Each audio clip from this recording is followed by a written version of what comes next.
directement à Tel Aviv. Ce n'était pas arrivé depuis des semaines. L'alerte aérienne vient de retentir sur place. Bonjour David Benaïm, vous êtes notre correspondant dans la ville. En sait-on plus sur cette alerte, sur cette attaque? Est-ce qu'on sait s'il y a des dégâts ou des victimes, David?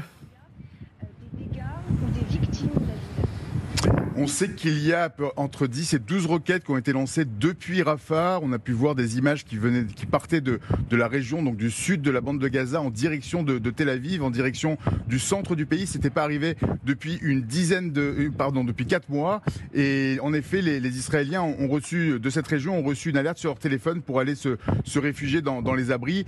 Pour certains, c'était compliqué parce qu'ils étaient dans la rue, que ça fait un moment qu'en effet, les abris n'étaient pas ouverts, les abris publics n'étaient pas ouverts dans la ville de Tel Aviv et on a appris il y a quelques instants qu'il y a eu pas mal de dégâts matériels. Il y aurait un blessé léger pour l'instant. Pour l'instant, c'est les seules informations qu'on a. Donc vous avez confirmation que ces roquettes ont bien été tirées depuis Gaza, David. C'est bien sûr une information très importante dans le cadre de cette opération militaire qui dure depuis des mois maintenant dans la bande. Absolument, c'est la stupéfaction ici de voir à quel point. Alors ça fait quand même quelques semaines que les roquettes ont continué à repartir de la bande de Gaza en direction de l'enveloppe de Gaza, de Sderot et de Kerem Shalom, mais si loin, vers Tel Aviv, Herzliya, près de Netanya, c'était pas arrivé du tout depuis près de 4 mois et c'est vraiment la stupéfaction ici. Je peux vous dire que les Israéliens échangent énormément pour se demander comment c'est possible après une telle opération militaire terrestre.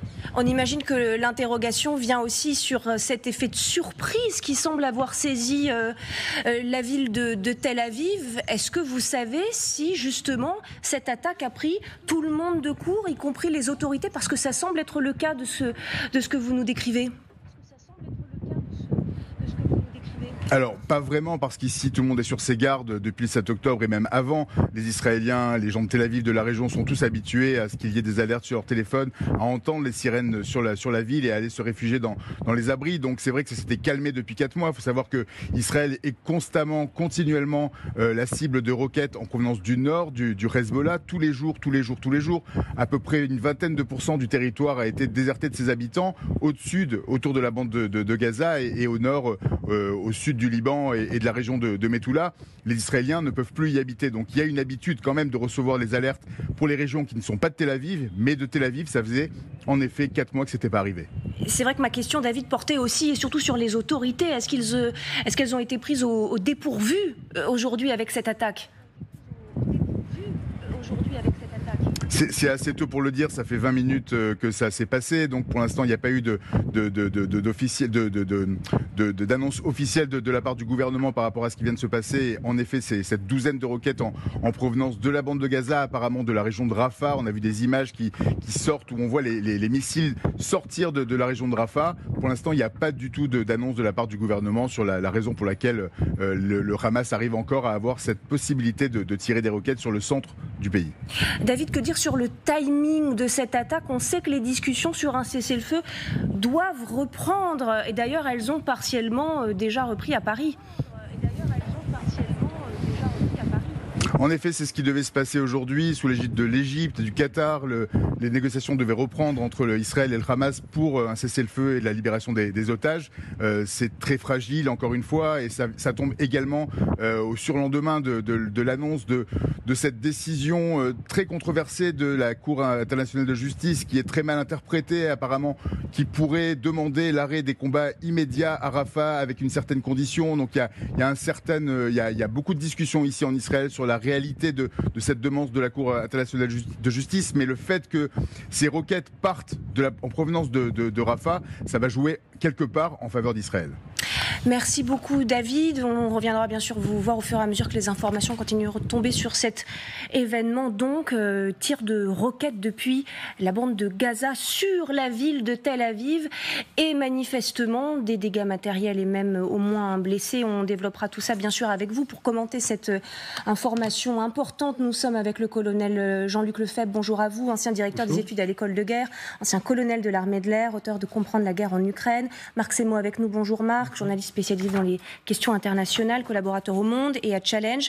Et Claude Blanchemaison, ancien ambassadeur de France à Moscou, auteur de Vivre avec Poutine aux éditions Temporis. Merci d'être avec nous, monsieur l'ambassadeur. C'est un choc que vit aujourd'hui Israël. On l'imagine d'ici, que cette nouvelle attaque depuis la bande de Gaza, après des mois d'opérations militaires, Marc Seymour. Après 7 mois et demi d'opérations, et en plus des tirs qui apparemment semblent venir de Rafah. Donc à la fois, cela montre à quel point le danger que représente toujours le Hamas pour Israël, donc qui quelque part justifie l'intervention, ou du moins la tentative de trouver une solution au Hamas, et en même temps l'inutilité de cette opération, qui, après avoir causé, côté palestinien, entre 36 et 37 000 morts selon les chiffres du Hamas, détruit 70% du bâti à Gaza, etc., n'a toujours pas réussi à casser, ne serait-ce que l'organisation militaire du Hamas, ne parlons même pas de l'éradication du Hamas. Alors, Gaza, c'est aussi 500 km de tunnels, donc manifestement, les Israéliens ne sont pas encore arrivés là aussi à en prendre le contrôle, d'où le fait qu'ils puissent tirer des roquettes, et en plus des roquettes à moyen rayon d'action pour arriver jusqu'à Tel Aviv. Donc c'est un problème majeur, surtout que, comme le disait très bien votre correspondant, la situation devient intenable entre la CIJ qui somme Israël, normal, c'est un texte contraignant, même s'ils n'ont pas les moyens de le mettre en pratique, d'arrêter l'opération, et la Cour pénale internationale qui pourrait, selon la requête du procureur Karim Khan, émettre des mandats d'arrêt contre Benjamin Netanyahu et le ministre de la Défense Yoav Gallant pour crimes de guerre et crimes contre l'humanité. On retourne sans plus attendre à Tel Aviv, rejoindre Julien Baloul qui est en direct avec nous sur LCI. Merci à vous, ancien porte-parole de l'armée israélienne. Vous avez donc vécu, comme tous les autres habitants de la ville, cette alerte aérienne qui a retenti il y a quelques instants. Maintenant, on imagine que ça a été aussi tout de même une forme de stupéfaction d'apprendre que ces roquettes venaient de Gaza, Julien Baloul. C'est une forme de choc, mais c'est aussi une nouvelle qui rassure, entre guillemets. Je vais vous dire pourquoi dans un instant. D'abord, le fait qu'ils aient encore des capacités à tirer des roquettes, ça ne surprend guère dans le sens où, vous savez, une roquette, c'est une fabrication artisanale locale, c'est pas très compliqué, ça ne demande pas un savoir-faire impressionnant pour le construire. Donc on savait qu'ils pouvaient encore le faire, on savait qu'ils avaient encore des capacités militaires. Et d'ailleurs, l'armée vient de le dire en prévenant qu'ils ont encore des roquettes de moyenne et longue portée pour pouvoir toucher la zone de Tel Aviv, dans la zone de Rafah. Pourquoi est-ce que je dis que c'est entre guillemets rassurant? C'est parce que, évidemment, la première question qu'on s'est tous demandé lorsque les vitres ont tremblé, lorsque les sirènes ont retenti, c'est ça vient d'où?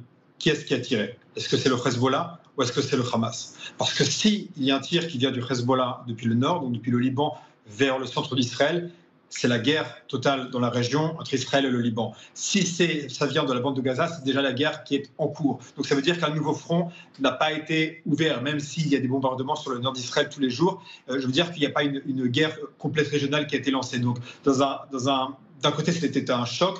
De l'autre, les Israéliens se disent c'est la même guerre qui se poursuit.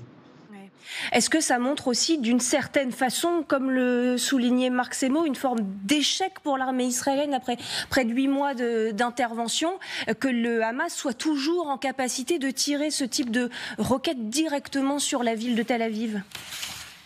Comme je vous le disais, encore une fois, tirer des roquettes, ça ne demande pas un grand savoir-faire, une grande connaissance technologique, technique. Donc on savait que ça pouvait arriver. On sait qu'il peut y avoir un groupe isolé d'une dizaine de personnes qui pourraient tirer une roquette, même dans 6 mois, même dans un an, tirer 1, 2, 3, 5, 10 roquettes et ainsi mettre des centaines de milliers, voire des millions de personnes dans l'angoisse. Donc vous le savez, on sait également que la guerre, elle est partie pour être longue et l'armée nous prévient que vaincre le Hamas, ça prendra des mois, voire des années. Donc on sait que ça peut encore arriver. Juste un point sur le fait que ça a été tiré depuis Rafah, là où l'armée israélienne insiste pour intervenir depuis longtemps, là où beaucoup dans la communauté internationale disent à Israël qu'il ne faut pas intervenir.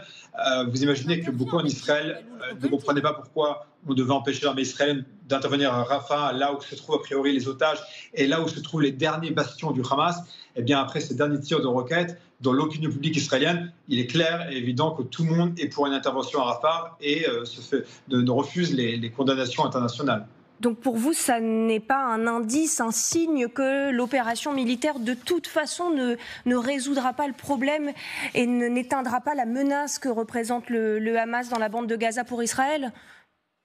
Moi, dans tous les cas, et je pense que ça c'est une question d'évidence, une solution militaire seule ne suffira pas. Il faut un plan pour le jour d'après, il faut savoir qui va gérer la bande de Gaza, il faut un gouvernement local palestinien, etc. Il faut une police palestinienne. Donc évidemment que seule une solution militaire ne suffira pas. En revanche, on sait qu'une opération militaire est nécessaire pour, porter atteinte aux capacités de nuisance terroriste du Hamas. Et ça, on sait que ça peut prendre encore beaucoup de temps, parce que je vous le disais, les roquettes, c'est fabriqué localement. Ça peut être tiré depuis à peu près n'importe où par un petit groupe de personnes. Donc ça, malheureusement, la menace peut durer encore longtemps.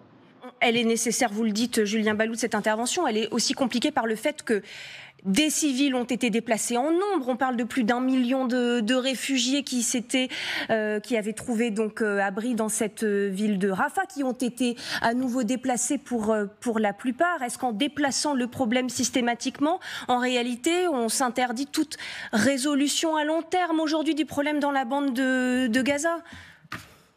Il est clair, encore une fois, moi, vous posez la question, c'est trop personnel, vous convainquez, vous tentez de convaincre un convaincu. Oui, il faut une solution politique dans la bande de Gaza, au-delà et en plus de la solution militaire. Ça ne sera pas à la place. Mais pour cela, malheureusement, il faut aussi des interlocuteurs. Israël seul ne peut pas imposer une solution politique. Il faut une implication des pays arabes dans la région, il faut une implication palestinienne, il faut une implication américaine, il faut aussi retirer l'influence de l'Iran. Donc oui, c'est sûr que ça ne suffira pas une solution militaire, mais malheureusement, on est encore dans l'étape militaire qui est nécessaire contre le Hamas.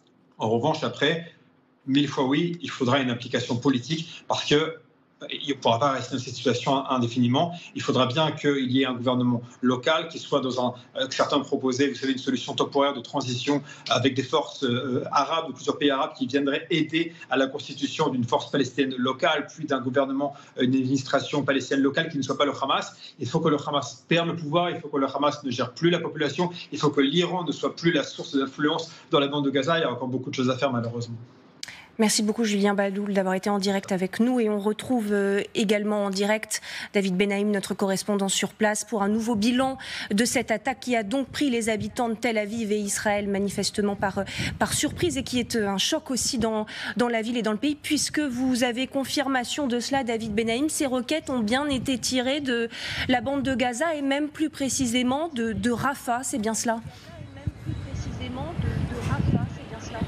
Oui, depuis la région de Rafah, en effet, on a pu voir les tirs partir de la région de Rafah pour se diriger vers le centre du pays, la région du Dan, ce qu'on appelle ici. C'était les tirs ont ciblé et ont touché au-dessus de Tel Aviv, la région de Ramat Gan, de Herzliya. À Herzliya, on parle également de 2 blessés, une dame de 52 ans et une autre jeune femme de 30 ans qui seraient blessées légèrement et qui sont envoyées vers l'hôpital Meir en banlieue de Herzliya. Herzliya, c'est vraiment à quelques kilomètres au nord de Tel Aviv, et on a également vu un impact de roquettes direct dans un des kibboutz dans l'enveloppe de la bande de Gaza. Encore une fois, c'est pas une surprise que des tirs puissent partir de la bande de Gaza. Précédemment, c'était la région du passage de Kerem Shalom et de la ville de Sderot qui était ciblée. Le fait que ce soit Tel Aviv, ça fait 4 mois en effet que c'était pas arrivé. Le porte-parole du Magen David Adom, l'équivalent de la Croix-Rouge en Israël, pour l'instant prévient qu'il n'y aurait que 2 blessés légers, 2 femmes dans la région d'Herzliya. Merci beaucoup David Benaïm. On vous retrouvera bien sûr tout au long de l'après-midi.